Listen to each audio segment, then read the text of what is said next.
আসসালামু আলাইকুম। আমরা এখন আছি থানচি বাজারের যে নদীর ঘাট, সেই ঘাটে। এখান থেকে আজকে আমাদের গন্তব্যস্থান হলো রেমাক্রি, এবং রেমাক্রি থেকে প্রায় 2 ঘন্টা পায়ে হেঁটে আমরা নাভাখুম যাব ইনশাল্লাহ। আমরা সকাল 8:30 ঘাটে এসেছি। এখানে এখনও যে পরিমাণ কুয়াশা এবং যে পরিমাণ ঠান্ডা, তাতে আমাদের প্রত্যেকের অবস্থা খুবই খারাপ হয়ে গিয়েছে। চলেন যেতে যেতে এখানকার প্রাকৃতিক সৌন্দর্যের বিষয়ে আলোচনা করি। এটা হচ্ছে সাঙ্গু নদী। দেখেন আসলে এই নদীর দুই পাশে কত বড় বড় পাহাড় পর্বত, প্রাকৃতিক সৌন্দর্যটা কত সুন্দর।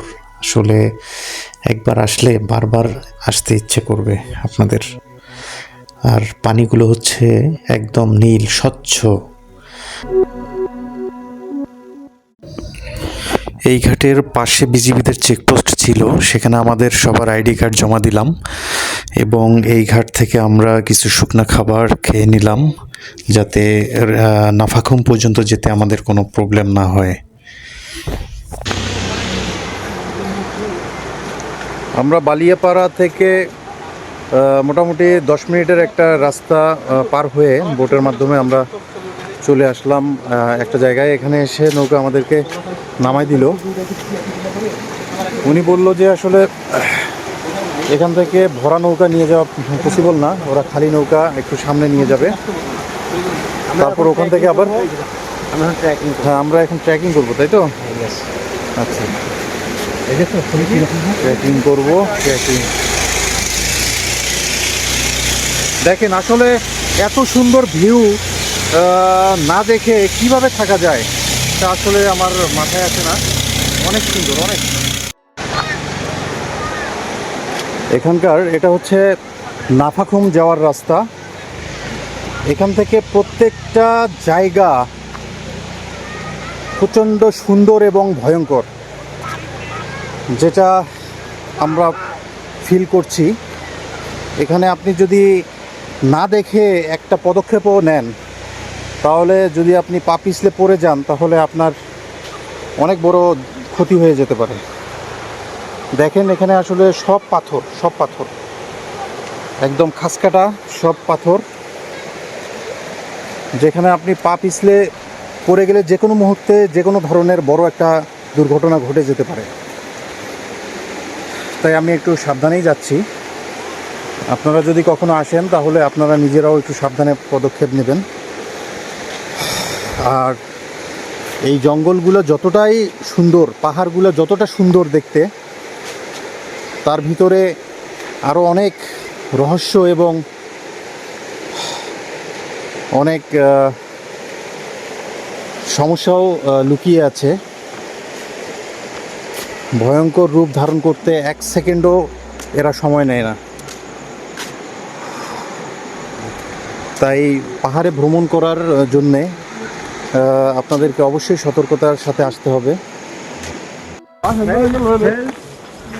আসলে এখানকার সৌন্দর্যটা ভয়ঙ্কর রকমের একটা সুন্দর, বুদ্ধিদীপ্ত সুন্দর।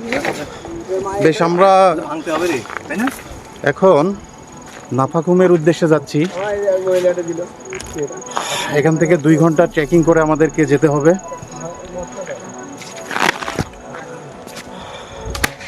যাক, প্রত্যেকটা রোড আসলে এত ভয়ঙ্কর, আসলে বললেও বুঝতে পারবেন না। এখানে যদি না আসেন, তাহলে এটা কখনোই উপলব্ধি করা যাবে না। আমাদের সাথে আমাদের গাইড আছে, উচ্ছে দিক দেখিয়ে নিয়ে যাচ্ছে। জি,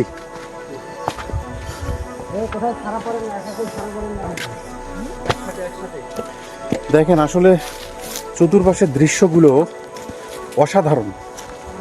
আমরা ওই শহর থেকে একটু যখন গহীনে ঢুকে গেলাম, তখন নিস্তব্ধতায় চতুর্পাশটা একদম চুপ হয়ে আছে, শুনশান একটা রাস্তা। এই রাস্তা দিয়ে একা হাঁটা আসলে কখনোই এটা নিজের জন্য সেফটি বয়ে আনবে না।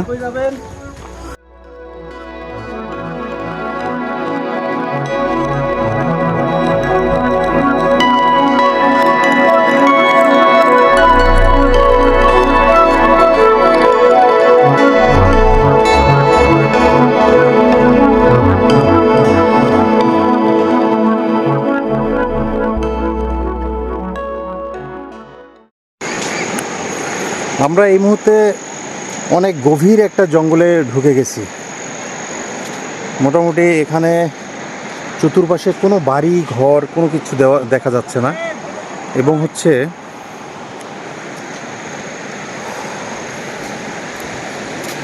এখানে নেটওয়ার্কের কোনো সিগন্যাল নেই। আমাদের নেটওয়ার্ক বন্ধ হয়ে গেছে আরও 1 ঘন্টা আগে। আমরা এখন পুরোটাই নেটওয়ার্কের বাইরে, এবং এখানে যতগুলো ক্যাম্প আছে, বিজিবি ক্যাম্প, তারপর থানসি থানা পুলিশ স্টেশন, তারপর নৌ স্টেশন, যেখানে প্রত্যেকটা জায়গায় আমাদেরকে হচ্ছে তারা আমাদের ন্যাশনাল আইডি কার্ড নিয়েছে, প্রয়োজনে কোথাও কোথাও ছবিও উঠাই নিয়েছে।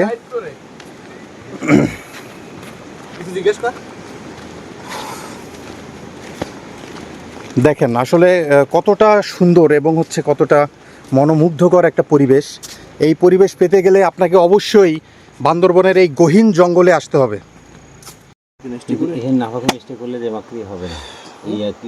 আসসালামু আলাইকুম। আমরা আসলে রেমাক্রি থেকে নাভাগমের উদ্দেশ্যে রওনা দেওয়ার পরে প্রায় 1 ঘন্টা হাঁটলাম অনেক জঙ্গলের ভিতর দিয়ে, সাথে ঝিরি, পাহাড়, পর্বত। আসলে এগুলো আমরা ক্লান্ত হয়ে গেছি, একটা জায়গায় বসছি। দেখাই, দেখেন কত সুন্দর জায়গা। এটা আসলে বলে প্রকাশ করতে পারবো না। এটা সাঙ্গু নদী, আর এর উপরে দেখেন কত বিশাল বড় পাহাড়, গাছপালা, জঙ্গল।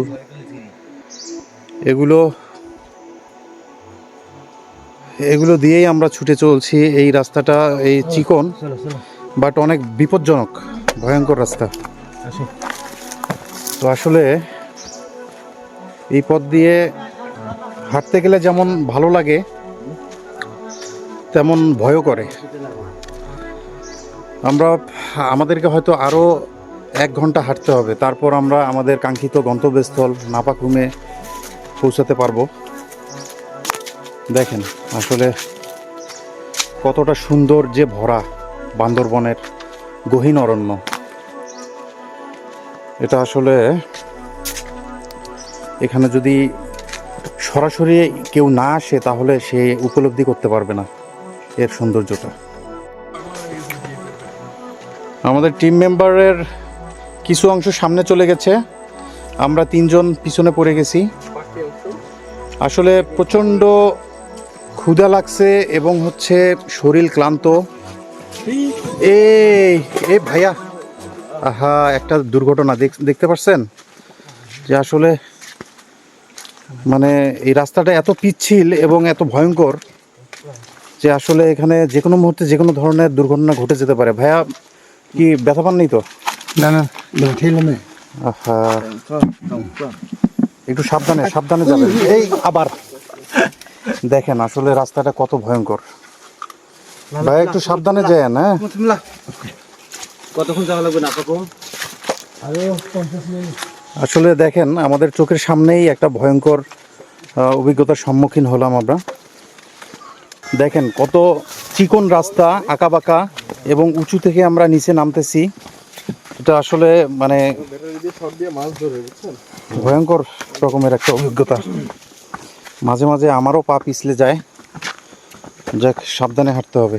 দেখেন এই জঙ্গল পেরিয়ে আমরা নাভাকুমের উদ্দেশ্যে যাচ্ছি, শুধুমাত্র এর সৌন্দর্যটা উপভোগ করার জন্য। এক প্রকার এটা আপনি অ্যাডভেঞ্চার মনে করতে পারেন। এটা হয়তো আমরা নাভাকুমে যাব, গিয়ে আবার ফিরে আসতে আমাদের হয়তো সন্ধ্যাও হতে পারে। আমরা আজকেই ফিরে আসবো ইনশাল্লাহ। তো সন্ধ্যা হলেও ওটা আবার আরেকটা রকমের অভিজ্ঞতা হবে। সবসময় মনে করেছিলাম একটু অ্যাডভেঞ্চার কিছু করব, কিন্তু সময়ের স্বল্পতার কারণে ওরকম কিছু হয়ে ওঠে নাই। যাক, ফাইনালি আলহামদুলিল্লাহ আমরা নাফাকুম ঝর্ণার খুব কাছাকাছি চলে এসেছি। এখান থেকেই ঝর্ণার গর্জন শোনা যাচ্ছে। আর রাস্তাগুলো আসলে অনেক পিচ্ছিল। আসার পথে 2-1 বার আমিও পিছলে পড়ে গিয়েছিলাম। তো আপনারা যারা আসবেন সাবধানে আসবেন অবশ্যই। তো এখানে পাথরগুলো অনেক পিচ্ছিল থাকে। যাক, এই ঝর্ণাটা দেখার জন্যই এত কষ্ট করে প্রায় 2.5 ঘন্টা হেঁটে আমরা এখানে এসে পৌঁছালাম। তো যাক, খুবই ভালো লাগতেছে।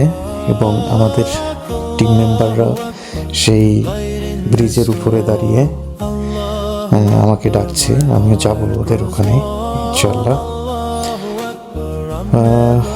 ওভারঅল আসলে এখানকার পরিবেশ এবং পাহাড় পর্বত জঙ্গল লতা পাতা সবগুলো অনেক সুন্দর লাগলো।